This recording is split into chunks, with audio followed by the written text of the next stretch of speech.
Assalamualaikum warahmatullahi wabarakatuh, teman-teman. Hari ini untuk materi selanjutnya ya, karena kemarin sudah membahas terkait oksigenasi, maka hari ini kita akan belajar mengenai konsep dasar nutrisi dan eliminasi. Begitu ya. Oke. Untuk tugasnya masih sama, nanti saya akan upload, kemudian nanti teman-teman silahkan diresume, kemudian nanti dikumpulkan melalui Google Form yang berbeda. Oke, begitu ya. Oke, untuk yang pertama terkait nutrisi. Nutrisi berasal dari kata nutrients yang artinya bahan gizi. Nah, teman-teman, kalau zaman dulu kita mengenal 4 sehat 5 sempurna, sekarang berubah. Jadi yang namanya 4 sehat 5 sempurna kini berubah menjadi gizi seimbang. Ya, walaupun terkait dengan makanannya hampir sama, ya, kemudian minumannya yang direkomendasikan hampir sama, tetapi namanya sekarang udah berbeda.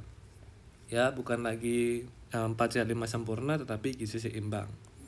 Nah, nutrisi adalah proses tersedianya energi dan bahan kimia dari makanan yang penting untuk pembentukan, kemudian pemeliharaan dan penggantian sel tubuh. Nutrien adalah zat organik dan zat anorganik dalam makanan yang diperlukan tubuh agar dapat berfungsi untuk pertumbuhan dan perkembangan, aktivitas, kemudian mencegah defisiensi, memelihara kesehatan dan mencegah dari penyakit. Kemudian memelihara fungsi tubuh, kesehatan jaringan, dan suhu tubuh. Kemudian meningkatkan kesembuhan dan membentuk kekebalan tubuh. Nah, struktur dan fungsi nutrisi itu digolongkan menjadi 6 kategori. Ya, yang pertama ada karbohidrat, protein, lemak, vitamin, mineral, dan air. Untuk karbohidrat adalah gula sederhana atau monosakarida dan disakarida, dan gula kompleks atau polisakarida. Nah, karbohidrat sendiri terdiri dari karbon, hidrogen, dan oksigen. Ya. Kemudian ada gula, sirup, madu, buah, dan susu adalah sumber karbohidrat sederhana. Ya, kemudian kalau terkait dengan roti, kemudian sering kita makan sereal, kentang, beras, ya, pasta dan gandum itu berisi karbohidrat kompleks. Nah, fungsi karbohidrat sendiri adalah untuk memberikan kita energi, kemudian oksidasi lemak, kemudian meningkatkan pertumbuhan bakteri dalam saluran pencernaan. Ya, kita tahu bahwa di dalam usus ataupun di lambung itu ada bakteri tertentu ya yang guna untuk mencerna makanan. Ya, kemudian membantu sintesis vitamin K dan B12. Ya, kemudian ada memproduksi komponen karbon dan sintesis asam amino esensial. Kemudian ini terkait protein. Nah, protein adalah zat kimia organik yang berisi asam amino. Kemudian protein terdiri dari karbon, hidrogen, oksigen, dan nitrogen. Nah, fungsinya sendiri adalah untuk membentuk hemoglobin, ya. Kemudian membawa oksigen ke jaringan. Nah, kemudian fungsi protein adalah untuk pertumbuhan, kemudian regulasi fungsi ya, fungsi tubuh kita ya, kemudian proses tubuh, kemudian membentukkan kembali protein sel dan energi ya, memelihara sistem imunitas tubuh, kemudian untuk fungsinya untuk sel juga, sel dalam tubuh, kemudian cairan tubuh ya, fungsinya untuk tulang, kulit, gigi, otot, rambut dan lain-lain. Begitu ya. Nah, kemudian ada yang namanya lemak. Nah, lemak ini dibagi menjadi dua ya, lemak jenuh sama lemak non jenuh ya. Nah, di sini lemak atau lipid termasuk lemak netral ya, minyak, asam lemak, kolesterol dan fosfoloid ya. Kemudian lemak adalah zat organik yang terdiri dari karbon, hidrogen, dan oksigen. Nah, lemak secara ideal membentuk sekitar 20% dari berat badan kita ya. Fungsinya lemak yaitu sebagai transportasi sel, kemudian proteksi organ vital, kemudian sebagai energi, kemudian simpanan energi pada jaringan adiposa, kemudian absorpsi vitamin dan transport vitamin larut lemak. Nah, biasanya kita kalau terkait yang mengandung asam lemak jenuh itu biasanya ada daging sapi, daging domba ya, minyak kelapa ya, minyak kelapa sawit. Nah, tapi kalau misalkan daging ayam, ikan, sayuran itu berisi asam lemak tidak jenuh ya. Nah, kemudian ada yang namanya vitamin. Nah, vitamin adalah zat organik yang penting bagi tubuh juga, yaitu sebagai untuk pertumbuhan, perkembangan, pemeliharaan, dan reproduksi, serta membantu dalam penggunaan energi nutrisi. Nah, vitamin ini diklasifikasikan menjadi vitamin larut lemak dan vitamin larut air. Nah, untuk yang larut lemak ini ada vitamin A ya. Fungsinya kita tahu sebagai memelihara penglihatan ya, wortel ya, memelihara jaringan epitel, kemudian meningkatkan tulang dan gigi. Nah, kemudian ada vitamin D khusus untuk bagian tulang ya. Untuk mineral ya, mineralisasi tulang, kartilago dan gigi. Kemudian memelihara kalsium cairan ekstraseluler dan kontraksi otot. Kemudian ada yang namanya vitamin E yang berperan sebagai antioksidan yang membantu memelihara integritas membran sel dan melindungi vitamin A dan C dari oksidasi. Nah, kemudian ada vitamin K yang berfungsi sebagai pembentukan protombin dan faktor pembekuan lain untuk pembekuan darah. Ya, biasanya kalau kekurangan vitamin K berarti nanti akan beresiko mengenai nanti akan terjadi perdarahan ya. Kemudian resiko perdarahan pada bayi baru lahir. Nah, kemudian untuk vitamin yang larut air di sini ada namanya vitamin B kompleks ya, dari B1 ya, B2, B3, B12 ya. Nanti silakan dibaca. Kalau B1 berarti untuk metabolisme karbohidrat, kemudian B2 itu metabolisme protein dan karbohidrat ya. Kemudian B3 itu metabolisme glikogen ya. Kemudian yang B12 itu berfungsi sebagai membentuk eritrosit ya, yang di sel darah merah. Kemudian ada yang namanya vitamin C ya, yang ini penting untuk absorpsi Fe, kemudian melawan infeksi, kemudian penyembuhan luka, kemudian pembentukan kolagen serta metabolisme asam amino ya. Vitamin C juga berfungsi sebagai antioksidan dan melindungi vitamin A dan E dari oksidasi berlebih. Nah, ini bisa dibaca sendiri ya. Oke, kemudian ada yang namanya mineral. Nah, mineral ini membantu jaringan tubuh dan regulasi metabolisme. Nah, di sini ada yang namanya kalsium ya.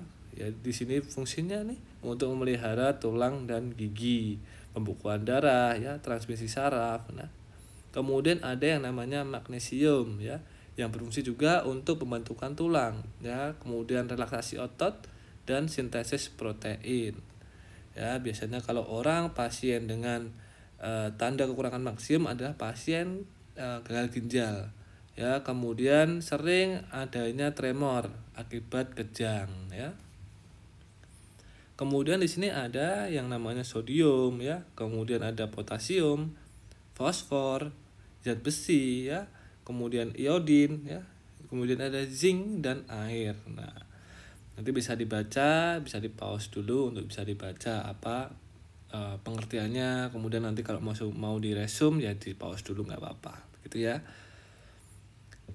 Nah, teman-teman, tadi sudah terkait dengan nutrisinya, kemudian kita berlanjut ke sistem pencernaan yang ada di dalam tubuh kita. Nah, teman-teman bisa dilihat di sini bahwa kalau kita makan itu lewat mulut ya, lewat mulut, kemudian dia masuk ke esofagus, menuju stomach atau lambung, kemudian dari lambung dia akan mengalir ke duodenum. Nah, di sini yang namanya duodenum itu nanti akan diberikan seperti cairan dari kantong empedu dan cairan dari pankreas.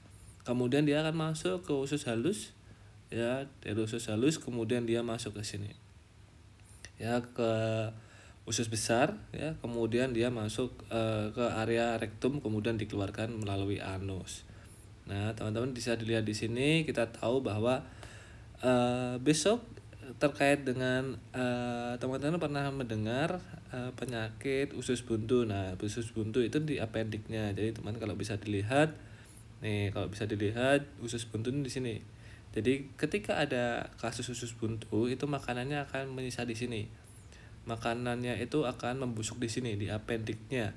Jadi ketika membusuk otomatis dia akan membuat luka, ya, iritasi di area sini. Makanya pasiennya sering mengeluh nyeri, ya. Kemudian tindakannya harus dioperasi, operasi harus dipotong nih, usus buntunya dipotong. Gitu ya. Oke. Kita lanjut. Kemudian sistem pencernaan itu terdiri dari mulut, ya, kemudian faring di sini, eksofagus, ya, lambung, usus halus, kemudian ada kolon besar. Nah, di mana makanan masuk, berjalan dan keluar tubuh, dan organ aksesoris yang berperan dalam pencernaan itu adalah organ lidah. Jadi selain ada organ yang fungsinya misalkan seperti mulut, esofagus, kemudian ada lambung, usus halus, usus besar. Nah, itu ada namanya organ aksesoris, ya, yang berperan dalam proses pencernaan, misalkan ludah. Nah, atau lidah kita kan fungsinya sebagai untuk menelan, ya. Kemudian ada kelenjar saliva atau kelenjar ludah nih, saliva glands, ya. Di sini kan biasanya makanannya dibasahin, kemudian ketika kita kunyah kan pasti diberikan cairan sehingga gampang untuk masuk ke area esophagus, ya, karena cair. Bukan cair. Ada cairannya, ya. Kemudian ada yang dari hepar, ya. Kemudian kan ada yang namanya pankreas sama kantung empedu. Yang kantung empedu yang hijau, ya, pankreas yang kuning. Nah, pankreas ini penghasil insulin, ya. Biasanya kalau kasus pasien dengan DM atau diabetes mellitus, nah ini biasanya ada masalah di pankreasnya. Begitu ya. Oke. Nah, kita lanjut ke anatomi sistem pencernaan. Yang pertama adalah mulut, ya. Mulut dilapisi membran mukosa. Di sini ya mulutnya, ya.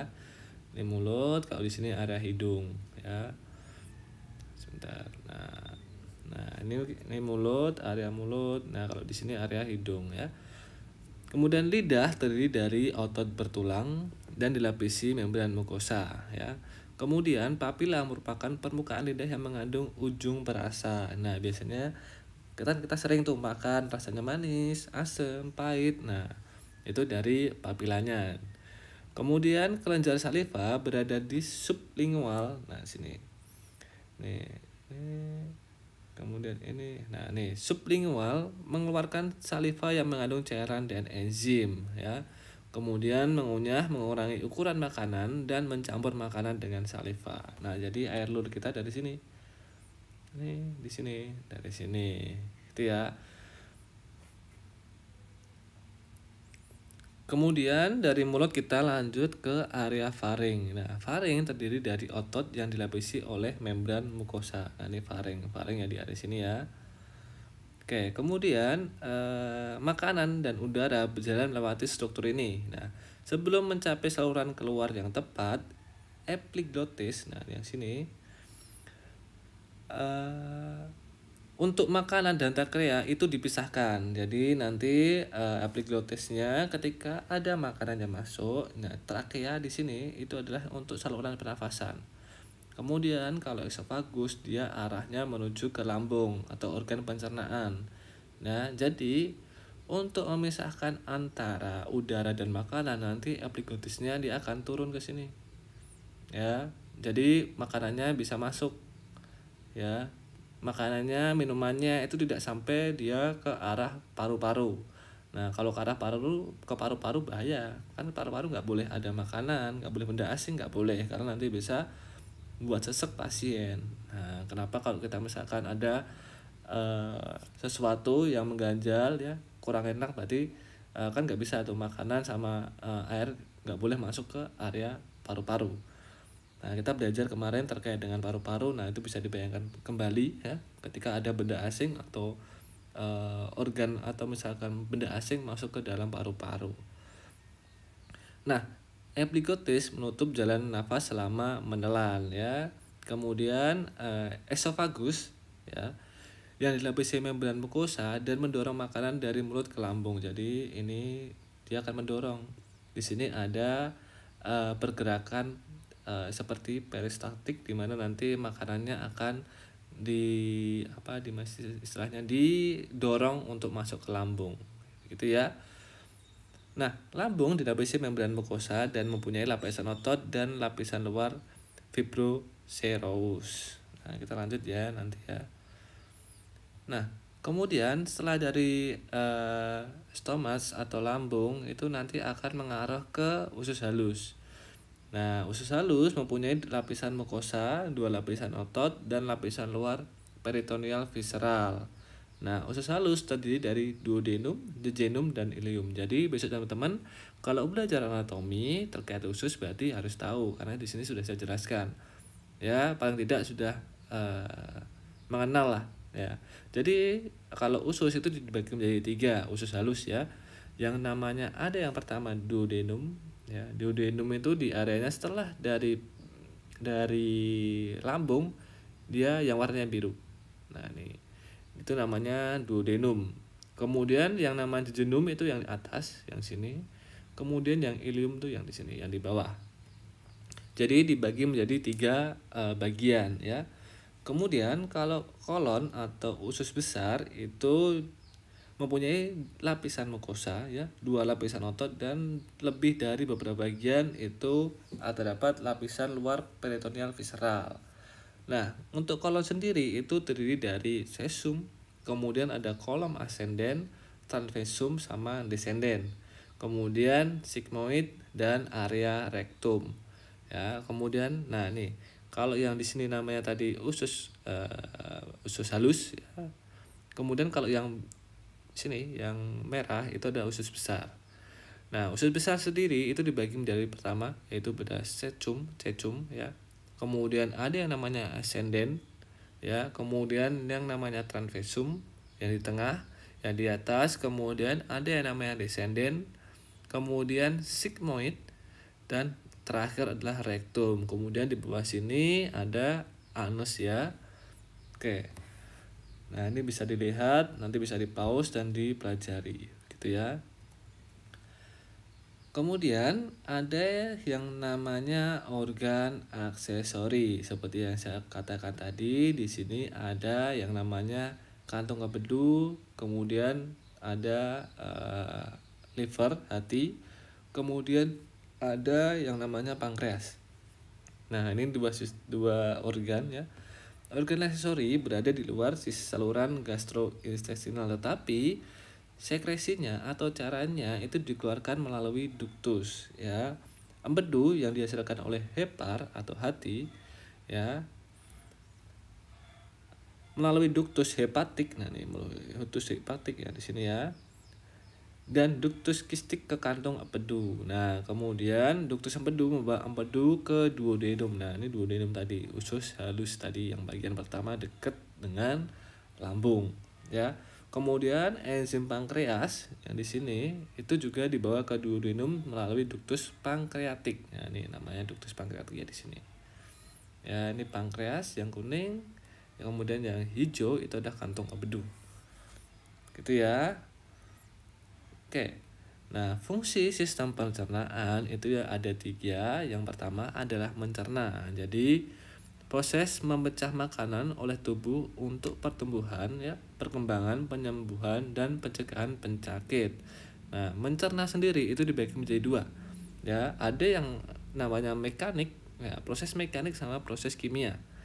Jadi kalau proses mekanik itu meliputi mengunyah ya, kemudian menelan, mencampur, dan menggerakkan makanan ke lambung dan duodenum. Jadi ini adalah mekanik. Sedangkan kalau yang kimia itu mengubah komposisi makanan yang masuk ya, seperti karbohidrat, lemak, protein yang dipecah secara kimia dan diabsorpsi nantinya. Begitu ya. Jadi ada 2 proses mekanik dan proses kimia. Kalau mekanik berarti mengunyah ya toh. Kemudian proses mencampur ya. Kemudian membawa makanan ya, itu adalah proses mekanik. Sedangkan kalau kimia dia memecah zat-zatnya. Begitu ya lebih mudahnya. Nah, Pencernaan lemak itu dilakukan oleh emulsi lemak yang difasilitasi oleh empedu tadi ya, kantong empedu tadi yang mengandung cairan empedu. Ya, emulsi mencegah lemak menjadi lemak yang lebih kecil dan diurai menjadi solution ya. Enzim lipase pankreas itu menghidrolisis lemak kecil menjadi asam lemak dan gliserol. Ya, kemudian ada pencernaan protein meliputi hidrolisis protein menjadi asam amino oleh enzim protase atau pepsin dari cairan gaster, tripsin dan protase lain dari cairan pankreas, dan pepsidase dari cairan usus halus. Nah, lanjut ya. Tadi ini fungsi yang pertama sebagai fungsi mencerna. Kemudian lanjut ke fungsi absorpsi. Jadi fungsinya sistem pencernaan selain mencerna itu ada yang kedua, absorpsi. Ya, di sini adalah proses mencerna protein, lemak ya, karbohidrat ya, vitamin, mineral dan air yang secara aktif dan pasif dibawa melalui mukosa usus halus ke darah ya. Kemudian dibawa ke sistem limfatik ya. Jadi setelah diambil cairannya, diambil zatnya. Nah, zatnya itu nanti akan dibawa ke dari usus halus dibawa ke dalam pembuluh darah ya, atau dibawa ke sirkulasi limfatik ya. Jadi beda ya. Pembuluh darah sama sirkulasi limfatik ada yang berbeda, nanti bisa di searching apa perbedaannya. Hampir sama, itu seperti pembuluh darah juga, tapi kalau pembuluh darah itu yang dialirkan adalah darahnya, tapi kalau limfatik itu adalah cairannya. Jadi bukan cairan darah, bukan, beda lagi ya. Nanti bisa di searching, bisa dilihat apa itu sirkulasi limfatik. Nah, biasanya ini kalau teman-teman pernah mendengar kelenjar ya, kemudian kelenjar getah bening, nah itu adalah terkait dengan sirkulasi sistem limfatik ya, berbeda ya dengan pembuluh darah, atau untuk terkait dengan transportasi darahnya berbeda. Nah, kemudian asam amino monosakarida diabsorpsi ke aliran darah melalui kapiler usus halus. Jadi kemudian kita baca dulu ya. Kemudian gliserol, asam lemak itu diabsorpsi ke sistem limfatik melalui kapiler limfatik di fili usus halus, dan beberapa lemak netral diemulsi diabsorpsi tanpa dicerna ke kapiler. Nah, jadi teman-teman, nah ini bisa lihat ini adalah lambung. Ini lambung ya. Kemudian di sini adalah usus halus, usus besar semuanya. Nah, di sini tadi saya jelaskan mekanikal mengunyah tadi loh, sistem mekanik, kemudian kimianya. Jadi kalau mekanik ini kimianya. Oke, kemudian ketika makanan itu dari usus halus, dari lambung, sini ya lambung, kemudian dia mengarah ke usus halus, mengarah ke usus besar. Nah, ini semuanya akan diabsorpsi cairannya. Nah, di sini ada proses absorpsi. Jadi zat-zat itu akan dibawa ya, akan diserap sama pembuluh darah yang ada di usus-usus halus ataupun usus-usus besar. Nah, pembuluh darahnya nanti akan diabsorpsi, kemudian diserap zatnya, terus kemudian dimasuklah dia ke pembuluh darah ya, masuk dia ke sistem limfatik ini ya yang hijau ya biasanya. Nah, di sini nanti akan dibawa ke bagian seluruh tubuh ya, begitu ya. Nah, mulainya jadi diabsorpsinya mulai dari lambung ya sampai dia akhirnya di sigmoid ya. Kalau di sini kan udah area feses atau rektumnya ya. Nanti akan diabsorpsi, diambil cairan zatnya diambil, kemudian disalurkan ke tubuh manusianya atau tubuh kita. Nah, kemudian ada fungsi pencernaan sebagai metabolisme. Nah, di sini metabolisme adalah proses kimia kompleks yang terjadi di sel yang digunakan untuk energi, untuk pertumbuhan dan perbaikan sel. Katabolisme adalah proses memecah zat kompleks menjadi zat simpel, ya. Kemudian anabolisme adalah proses mengubah zat sederhana menjadi sesuatu yang lebih kompleks. Jadi kebalikannya ya. Katabolisme itu memecah zat yang kompleks menjadi halus, kemudian zat kompleks menjadi zat simpel ya. Tapi kalau anabolisme itu zat yang sederhana menjadi sesuatu yang lebih kompleks. Ya, contohnya adalah sel hepar merubah glukosa menjadi glikogen oleh insulin, dan lemak itu diubah menjadi jaringan adiposa, kemudian disimpan atau didepositkan di lemak tubuh. Nah, ini ada proses metabolisme ya. Kemudian kita lanjut ke sistem ekskresi. Nah, jadi setelah kita makan ya, kemudian kan sisanya harus ataupun sampahnya kan harus dibuang. Nah, sampah atau sistem pengeluaran ya itu ada yang dinamakan sistem atau organ ekskresi ya, atau ekskretori ya. Nah, di sini ada yang namanya ginjal ya.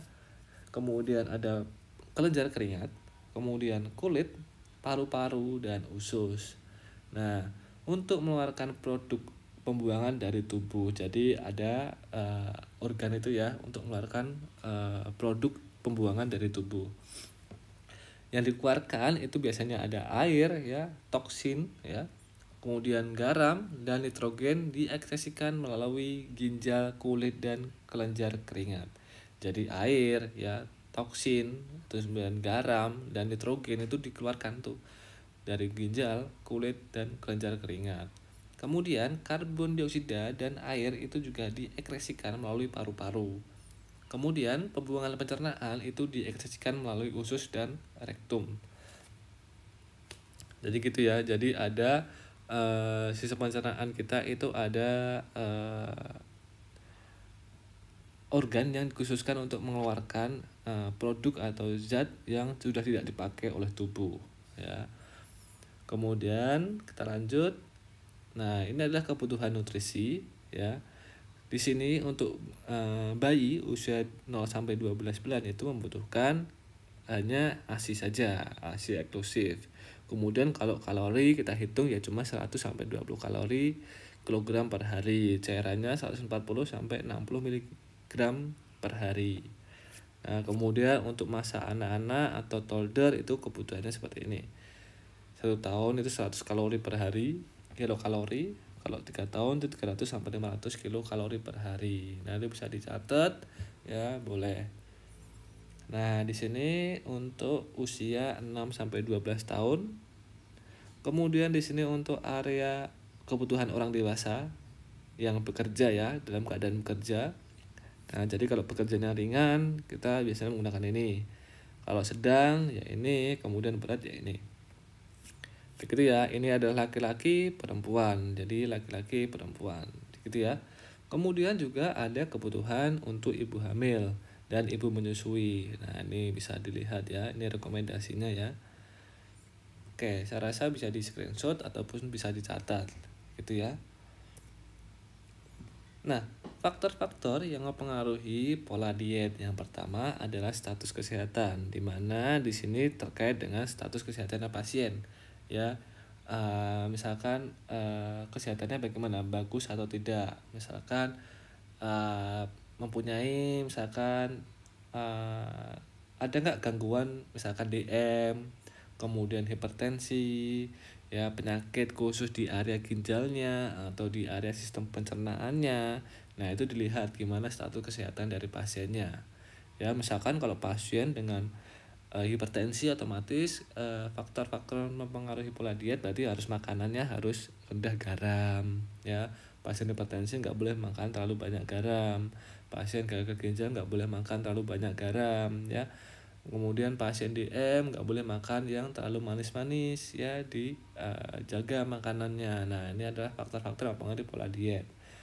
Kemudian terkait kebudayaan berarti adalah terkait dengan frekuensi, jumlahnya, kemudian menunya. Kan biasanya kalau misalkan kita makan masakan Padang nih, nah disitu kan banyak tuh cairannya yang membuat, masakannya yang membuat hipertensi, karena disitu banyak sekali misalkan kandungan santannya ya, kemudian dari supnya itu kan nanti ada berbeda ya, kandungannya berbeda dibandingkan misalkan orang Jogja itu kan makannya manis-manis, semuanya gudeg manis ya, sambal aja kadang manis. Nah, itu nanti berbeda ya. Kemudian agama ya, Kemudian kesukaan. Nah, biasanya kan orang nggak suka makan tempe, nggak suka makan tahu, nggak suka makan ikan, ya nggak bisa makan ikan karena amis atau seperti apa, nggak bisa makan ayam, ya.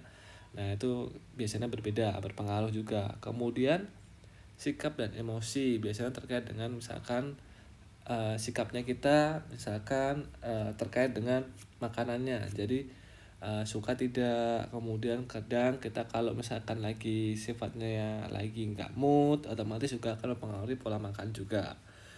Kemudian letak geografis, di mana di sini misalkan kita makanan yang di Jawa, Solo, Jogja itu pasti akan berbeda dengan makanan-makanan yang ada di pinggiran pantai. Ya, kalau di pinggiran pantai kan makannya ikan asin terus ya, ikan terus. Nah, kalau di kita itu kan ayam, bebek. Nah, kalau orang-orang sana kan jarang makan ayam, makan bebek karena makanannya biasanya dari ikan. Nah, itu biasanya kan kandungannya berbeda. Nah, itu biasanya akan mempengaruhi juga. Kemudian ekonomi ya sudah pasti, kadang ekonomi yang itu berpengaruh terkait misalkan nggak punya uang, ya otomatis ya makanannya ya yang bisa dapat dibeli aja, ya kandungan gizinya pasti akan lebih berkurang atau dibandingkan dengan misalkan kalau kita ekonominya berada, berarti makanannya pasti gizinya sempurna, ya makan ayam, makan ikan, ya sayur-sayuran. Tapi kalau orang-orang dengan ekonomi rendah, otomatis ya makannya ya lauk, makan nasi, tempe sama tahu sudah bersyukur, begitu ya. Oke. Nah, perlu kita ketahui teman-teman bahwa untuk menegakkan diagnosa gangguan nutrisi, kita harus otomatis mengukur yang namanya ABCD ya di pengkajiannya ya. Di sini pengkajiannya yang pertama adalah antropometri. Jadi ABCD itu adalah antropometri yang A, kemudian B-nya itu biochemical atau data lab-nya. Kemudian kalau yang C-nya itu ada signal sign, ya clinical sign. Kemudian ada D-nya itu terkait dengan dietnya ya atau makanannya ya. Kemudian yang terkait antropometri kita harus ukur dulu ya. Antropometri itu adalah suatu sistem pengukuran ya untuk mengukur susunan tubuh dan bagian khusus tubuh ya. Pengukuran antropometri yang membantu dalam mengidentifikasi masalah nutrisi ya. Jadi antropometri ini adalah mengukur ya, diukur lengannya, diukur berat badannya, tinggi badannya, kemudian lingkar pergelangan tangannya ya. Nah, ini kemudian lingkar lengan bagian atas ya. Kemudian lipatan kulit tricepsnya yang ada di sini. Di sini kan namanya tricep, yang lengan bagian bawah, kalau belakang kan namanya bicep. Gitu ya. Kemudian lingkar otot lengan bagian atas. Nah, jadi semuanya akan dihitung teman-teman. Jadi kita menegakkan pasien dengan gangguan nutrisi, otomatis ya di sini harus mengalami penurunan atau di bawah normal. Oke, ya kalau misalkan kita tegakkan kekurangan nutrisi, kayak berarti kalau kelebihan berarti ya di sini tidak normal juga karena lebih, semuanya lebih besar. Ya, kita lihat dulu, kita ukur dulu. Ya, kita timbang dulu juga ya. Kita cek IMT-nya atau indeks massa tubuhnya, atau bahasa Inggrisnya BMI atau body mass index-nya ya di sini ya. Oke, jadi kita cek dulu IMT-nya atau BMI-nya ya, orangnya normal enggak, apakah kekurangan enggak, kurang nutrisi apa enggak. Nah, itu nanti dicek ya. Itu terkait penilaian terkait antropometrinya. Kemudian kita lanjut ke biochemical data atau data lab-nya. Nah, teman-teman besok kalau misalkan mau menegakkan diagnosa nutrisi, harus ada, semuanya harus masuk. Dari antropometri, kemudian data lab-nya, kemudian tanda gejalanya, sama dietnya. Ya, itu harus masuk, dikaji semuanya. Begitu ya. Nah, ini adalah biochemical data atau data lab-nya. Nah, biasanya digunakan untuk mempelajari status nutrisi termasuk ukuran protein plasma, ya, albumin, kemudian ada transferin, retinol yang mengikat protein, dengan sama juga dicek total kapasitas ikatan zat besi dan hemoglobin. Nah, ini dicek Ya, nanti teman-teman lihat labnya. Kalau labnya ini normal semua berarti ya belum mengalami gangguan nutrisi, begitu ya. Kemudian ada tes lain yang digunakan untuk menentukan nutrisi ya, termasuk ukuran imunitas seperti penundaan sensitivitas Cateneus ya, kemudian ukuran metabolisme protein ya. Di sini juga ada pengecekan nitrogen, urea, urin, dan keseimbangan nitrogen. Nah, ini harus dicek dulu sebelum kita menegakkan diagnosa nutrisi. Jadi semuanya harus ada. Kalau tidak ada ini berarti belum bisa ditegakkan terkait dengan diagnosa nutrisi, begitu ya. Nah, kemudian kita lanjut ke masalah kebutuhan nutrisi yang C-nya itu adalah clinical sign atau tanda gejalanya. Nah, klien dengan masalah nutrisi akan memperlihatkan tanda-tanda klinis yang jelas ya. Tanda-tanda abnormal tersebut bukan saja pada organ fisiknya tetapi juga fungsi fisiologisnya. Jadi di sini biasanya kalau misalkan nutrisi buruk itu biasanya penampilan umumnya adalah lesu, apatis ya, keksia ya, kemudian berat badannya obesitas atau kurus. Nah, tergantung nanti. Begitu ya untuk posturnya. Nah, ini dilihat ototnya bagaimana. Ya, ini bisa di screenshot boleh. Nah, nanti kulitnya seperti apa? Kering ya. Kalau misalkan kekurangan nutrisi kan berarti kering. Tapi kalau nutrisinya bagus itu biasanya kulitnya halus, lembab ya. Struktur kulitnya bagus. Nah, bibir ya. Kemudian misalkan ada organ gusinya. Nah, kalau gusinya nutrisi bagus itu warnanya merah muda ya. Kemudian kalau nutrisi buruk itu gusi bengkak, mudah berdarah ya, inflamasi ya, gusi ketarik ke belakang. Nah, ini lidah juga bengkak ya, kasar, warna magenta ya. Ya, kemudian ada hipertrofi ya. Di sini karies gigi. Nah, ini bisa dicek nanti ya. Ini adalah tanda-tanda untuk kita menegakkan tanda gejala ya. Untuk kita mau menegakkan diagnosa nutrisi. Kemudian ini yang terakhir adalah D atau dietary history, yaitu terkait dengan kebiasaan makan ya. Makanannya bagaimana, alergi apa ya, kemudian makanannya selama ini bergizi atau tidak ya. Terus kemudian makanannya dari proses seperti apa, apakah junk food ataukah dari rebus-rebusan. Nah, itu bisa dicek atau bisa dilihat atau bisa ditanyakan ke pasiennya. Oke, kemudian tingkat aktivitasnya ya. Nah, biasanya aktivitas ini kan menentukan kebutuhan energi dari si pasien atau kita. Jadi, kalau makannya sedikit, energi yang dikeluarkan besar, otomatis ya salah juga. Yang seharusnya yang benar adalah ketika kebutuhan energi besar, otomatis ya asupan nutrisinya juga harus besar. Ya, kemudian faktor yang mempengaruhi pola diet dan status nutrisi. Kemudian catatan makanan dalam 24 jam ya, harus dicek kemarin makan apa, siang makan apa, pagi makan apa ya. Kemudian frekuensinya ya. Kemudian kita berikan untuk membantu ya, kita bantu untuk menyusun pola makanan sepanjang waktu.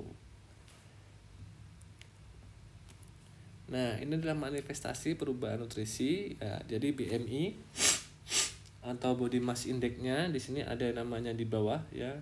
Nanti kalau bisa dicek, bisa diukur nih 18 ke bawah, 18,5 itu berarti ke bawah, normal 18 sampai 24 ya. Overweight, obesitas, extreme obese. Jadi ini adalah nanti diukur dulu menggunakan rumus ya. Oke, kemudian kalau overweight berarti kan jika IMT-nya 25 sampai 29 ya. Kemudian ada obesitas itu 30 ya, obes 30 sampai atau lebih. Nah, nih. Kalau kekurangan berarti 15 sampai 20%. Jadi kalau underweight itu biasanya seorang dikatakan underweight jika dia berada sekurang-kurangnya 15 sampai 20% di bawah berat badan standar ya. Kemudian ini terjadi jika intake kurang untuk memenuhi kebutuhan nutrisi ya nih ya. Ya. Nah, kemudian ada masalah pada pasien dengan gangguan nutrisi. Jadi apa sih masalah-masalahnya? Jadi ada kalau di kita ada kekurangan nutrisi ya, kelebihan nutrisi. Kemudian ada yang namanya malnutrisi, obesitas tadi. Nah, kalau DM berarti kan tadi karena DM itu tadi pankreasnya yang warnanya kuning itu jadi masalah, otomatis untuk memecah makanan itu berarti gulanya, karena DM itu kan di pankreasnya itu kan fungsinya untuk memecah gula, glukosa darah atau gula. Nah, jadi gulanya itu tidak bagus ya, tidak diabsorpsi. Ya, jadi gulanya menyebar ke seluruh tubuh. Nah, ketika menyebar berarti kebutuhan nutrisi yang seharusnya gulanya itu dipecah karena tadi tidak dipecah, otomatis ya itu tadi mengalami gangguan kebutuhan nutrisi. Hipertensi juga sama. Nah, kalau kanker itu biasanya terkait dengan karena kanker itu kan harus kanker sendiri adalah ini keabnormalan sebuah jaringan atau sel dalam tubuh kita. Nah, tindakannya itu harus dilakukan kemoterapi. Nah, biasanya dengan orang-orang dengan kemoterapi dia akan mempengaruhi moodnya makan ya.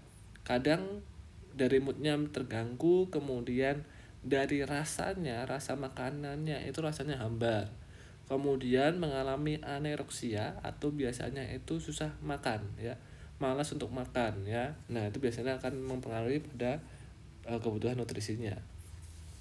Kemudian yang kedua itu adalah bukan kedua, sorry. Yang selanjutnya adalah kwashiorkor. Nah, ini saya kasihkan gambarnya biar nanti tahu teman-teman perbedaan kwashiorkor sama marasmus. Ya, jadi ini sama-sama dua tipe malnutrisi. Tapi di sini ada perbedaan. Jadi mana yang kwashiorkor, mana yang marasmus. Ya, teman-teman bisa lihat, bisa dibandingkan bahwa kalau terkait dengan kwashiorkor dia mengalami asites ya atau perutnya membesar. Tapi kalau marasmus ia tidak ya, perutnya tidak ya.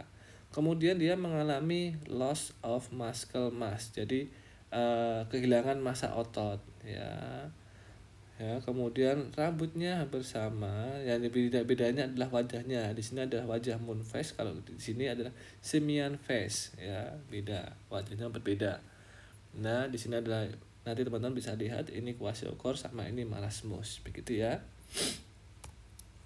Nah, teman-teman di sini ada gambar yang dimana nanti ini menunjukkan marasmus sama kwashiorkor. Nah, jadi teman-teman bisa ditebak dulu mana kira-kira yang mana itu marasmus, mana kira-kira yang itu kwashiorkor. Sudah ya? Oke, kita lanjut. Nah, di sini ya, kalau kwashiorkor tadi ada namanya wajahnya seperti moon ya, seperti bulan. Kemudian ini perutnya asites. Nah, ini adalah namanya kwashiorkor. Ya, kasihan ya kalau di sini namanya marasmus karena perutnya tidak mengalami asites. Kemudian tulangnya di sini dia mengalami massa atau bukan tulangnya, otot ya. Ototnya mengalami penurunan atau kehilangan massa otot.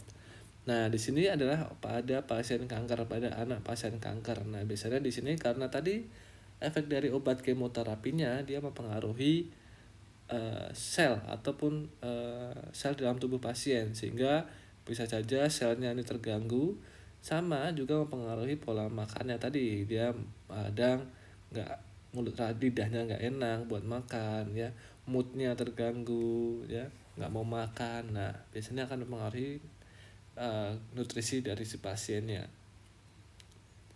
Nah, kemudian diagnosa pada pasien dengan gangguan kebutuhan nutrisi. Yang pertama, mana interface-nya kok hilang ya? Oke, jadi biasanya teman-teman kok hilang ya, di mana ya? Oke, nggak ada ya. Oke, hapus kelihatannya. Oke, hapus ya, sorry ya teman-teman. Jadi di sini untuk diagnosa keperawatannya di sini ada kelebihan ya, kebutuhan nutrisi, kemudian ada kekurangan ya, kemudian ada defisiensi ya. Yang kalau di sini kita lihat ada kerusakan gangguan menelannya. Nah, ini gangguan menelannya ya. Ya, di sini nutrisinya gangguan nutrisi yang diakibatkan karena nggak bisa nelan makanannya. Jadi misalkan ada sariawan, adanya pembesaran di area leher, gangguan di leher ya, sehingga proses menelannya terjadi gangguan ya.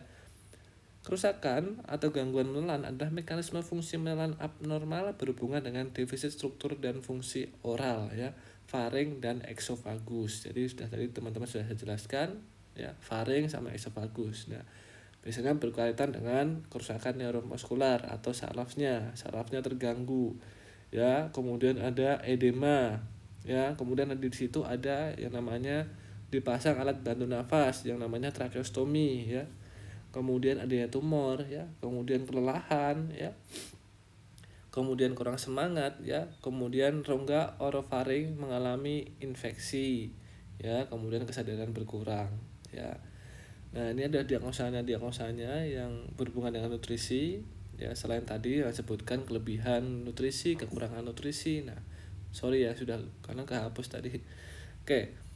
Ini ada diagnosa yang lain ya terkait dengan nutrisi, yaitu terkait dengan perubahan diare, konstipasi ya.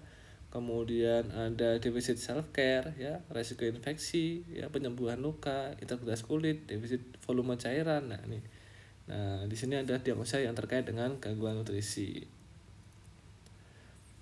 Nah, kemudian intervensi pada pasien dengan kebutuhan nutrisi itu harus kita memastikan intake nutrisinya harus adekuat ya. Kemudian pasiennya harus disadarkan ya terkait dengan atau diberikan informasi terkait gimana makanan yang bagus ya, diet ya, makanannya harus seperti apa yang harus dimakan, kandungannya harus seberapa besar. Nah, itu harus diinformasikan. Nah, biasanya ini kita kolaborasikan sama ahli gizi ya. Nah, tujuan umumnya adalah klien akan menggunakan intake nutrisi untuk mencukupi kebutuhan tubuh dan meningkatkan kesehatan. Kemudian klien akan menggunakan intake diet yang adekuat untuk mencukupi kebutuhan tubuh yang keluar. Kemudian klien akan mendemonstrasikan pengetahuan yang adekuat untuk mengikuti resep atau terapi diet untuk meningkatkan kesehatan. Kemudian klien akan mencapai dan memelihara berat badan yang diinginkan. Kemudian rencana tindakan perawatan pada klien itu adalah mengurangi nafsu makan ya. Sorry, bukan mengurangi. Ini ada faktor-faktor ya, faktor yang apa istilahnya?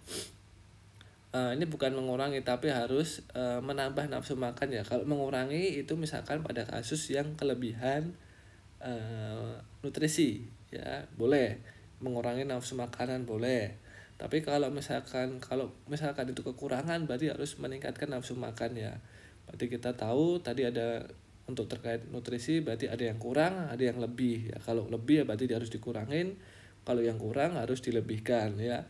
Kemudian meningkatkan menggunakan pendekatan untuk menstimulasi nafsu makan ya.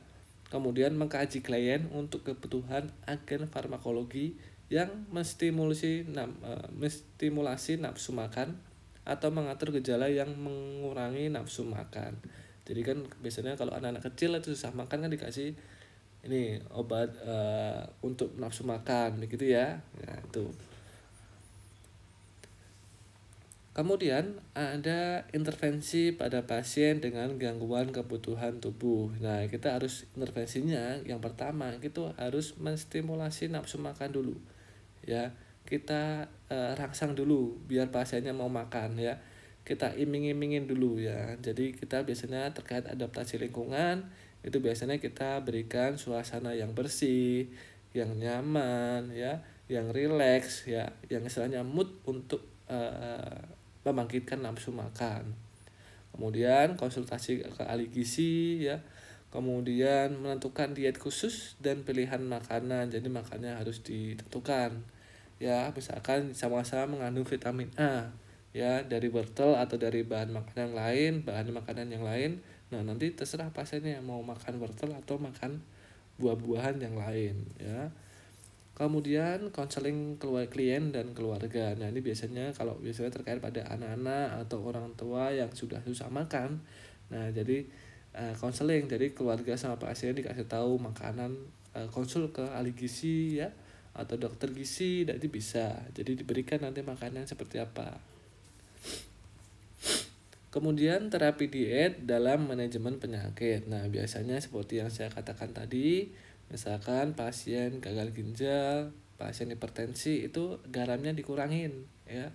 Kemudian misalkan ada penyakit-penyakit tertentu yang dia pantang untuk makan makanan yang ini yang direkomendasikan. Jadi nggak boleh makanan yang istilahnya nanti untuk memperburuk penyakitnya ya. Kemudian makan sendiri, jadi ya makan kita harus rangsang pasiennya untuk makan sendiri ya. Jadi nanti kalau misalkan kalau dibantu atau kita makan aja harus dibantu, otomatis ya kalau ya nanti nggak bisa. Kan biasanya kalau orang tuh kalau lapar ya otomatis langsung makan sendiri gitu loh. Jadi kalau misalkan orang-orang yang tidak bisa makan sendiri berarti kan otomatis nunggu bantuan. Nah padahal udah lapar ya, sudah pengen makan ini makan itu, tapi nggak ada yang bisa nyuapin, nggak ada yang bisa bikin makanannya. Nah itu otomatis ya tidak akan sesuai. Kemudian pemberian makanan oral ya, dikasih vitamin atau biskuit, nah itu bisa makanan oral. Kemudian di sini teman-teman perlu penting juga perlu saya sampaikan. Di sini ada nutrisi enteral dan nutrisi parentral. Jadi teman-teman bisa dilihat ya, kalau nutrisi enteral itu biasanya saluran atau makanannya itu akan dimasukkan melalui selang ya menuju hidung, kemudian dia mengarah ke lambung ya, dia mengarah ke lambung. Jadi nanti makanan susu ya, kemudian umumnya sih pakai susu karena tidak mungkin di situ ada nasi terus dimasukkan dalam selang ya, tidak muat nasinya ya. Kemudian bubur juga tidak muat ya, jadi harus memang pakainya adalah pakai susu biasanya ya. Bisa juga untuk NGT-nya, ini namanya adalah NGT ya, selangnya namanya NGT. Nah NGT ini biasanya NGT ini dipasang itu bisa melalui hidung atau enggak melalui mulut biasanya. Ya umumnya melalui hidung ya, melalui hidung umumnya, paling umum 80% melalui hidung. Tapi ada suatu keadaan tertentu, misalkan hidungnya patah nih, kecelakaan, nggak sadar, nah ini patah, jadi otomatis lewat mulut ya, karena ini kan patah, berarti tidak boleh diganggu atau tidak boleh di benda asing di situ tuh nggak boleh begitu ya. Nah masuknya melalui sini ya, melalui hidung ya. Di sini ada makanan susu ya. Kemudian kalau yang di sini namanya enteral ya, kalau yang menggunakan infus itu namanya nutrisi parentral. Jadi nutrisi pun teman-teman itu nggak perlu makan ya. Jadi kalau yang parentral itu nutrisinya akan dimasukkan ke dalam pembuluh darah ya, melalui sini ya, pembuluh darah ini ya. Ya, jadi dari cairan kemudian dia masuk ke pembuluh darah. Nah, biasanya untuk kasus-kasus pada pasien dengan nutrisi parentral itu biasanya mengalami gangguan pada usus halusnya atau bagian sistem pencernaannya, mulai dari lambungnya ya, mulai dari esofagusnya, dari mulutnya ya, kemudian proses pencernaannya, nah itu mengalami gangguan ya, karena tidak bisa mengabsorpsi makanan. Misalkan susu tadi kan kita masukkan ke lambung nih, otomatis kan lambung kan otomatis menuju ke usus halus, usus besar. Nah ketika usus halus, lambung, usus besar itu mengalami masalah, otomatis ya kita gunakan ini nutrisi parentral ya, karena di sini tidak melalui lambung, tidak melalui usus halus, jadi nutrisinya akan langsung ke seluruh tubuh ya, melalui pembuluh darah. Jadi di sini adalah nutrisinya. Nah biasanya pada pasien dengan kasus koma, terus kemudian fungsi pencernaannya berkurang atau menurun, nah itu biasanya pakainya ini ya. Jadi pasiennya makan, minumnya, kalau minum masih pakai biasanya dikasih sendok karena untuk membasahi area mulut ya, tapi kalau makanan biasanya pakai ini gitu ya. Nanti teman-teman besok jangan sampai lupa ya, orang koma ya nggak sadar selama berbulan-bulan, nah itu dibayangkan makanannya bagaimana ya, cara makannya gimana ya, padahal kan kita harus makan, kalau nggak makan kan otomatis meninggal. Nah gitu, jadi teman-teman makannya melalui ini ya, parentral ya. Nah beda lagi teman-teman besok kalau sudah di tingkat akhir, kalau S1 itu akan membandingkan. Contohnya kira-kira pasien sudah lama dirawat di ICU selama 6 bulan ya, otomatis kemudian mengalami koma ya, cedera kepala berat. Nah, kira-kira selama 6 bulan itu makanannya apa? Apakah suntik? Terus kan nggak, tidak mungkin ya. Terus kemudian dia harus dikasih ini, nutrisi parenteral. Jadi pasiennya merasa tetap hidup ya, dikasih makanan, dikasih nutrisi bagi tubuhnya. Nanti ya tetap dihitung ini kandungan nutrisinya ini seberapa. Kemudian yang dibutuhkan pasien tuh seberapa. Nah, itu nanti akan dirumuskan sama dokternya. Begitu ya. Kalau perawat cuma kita pasang aja. Ya, misalkan hari ini dikasih ya nutrisi parenteral jam berapa, kemudian kita pasang, habis itu kita ganti infus kembali, nah, seperti itu. Nah, gitu ya. Oke. Kemudian evaluasi pada pasien dengan gangguan kebutuhan nutrisi. Di sini ada 4 ya, 4 evaluasi. Yang pertama kita mengevaluasi terkait intake dietnya, nutrisinya ya. Kemudian gimana nutrisinya adekuat atau tidak ya. Kemudian dari segi pengetahuannya bagaimana ya. Kemudian klien akan menerima dan mempertahankan berat badan yang diinginkan. Nah, ini evaluasinya. Nah, ini evaluasinya di sini. Dalam 24 jam pasien menggambarkan diet yang memberikan pemenuhan nutrisi menggunakan piramida petunjuk makanan ya. Kalau di sini klien atau pemberi pelayanan menggambarkan perubahan diet yang diperlukan untuk memenuhi intake kalori yang adekuat ya. Makannya seperti apa, suplemen, vitamin, protein. Nah, ini adalah evaluasinya nanti ya, bisa di screenshot ya, boleh. Nah, mungkin itu saja terkait dengan nutrisi. Nanti saya akan lanjutkan terkait dengan eliminasinya ya. Oke, mungkin itu saja yang dapat saya sampaikan. Kurang lebihnya saya mohon maaf. Assalamualaikum warahmatullahi wabarakatuh.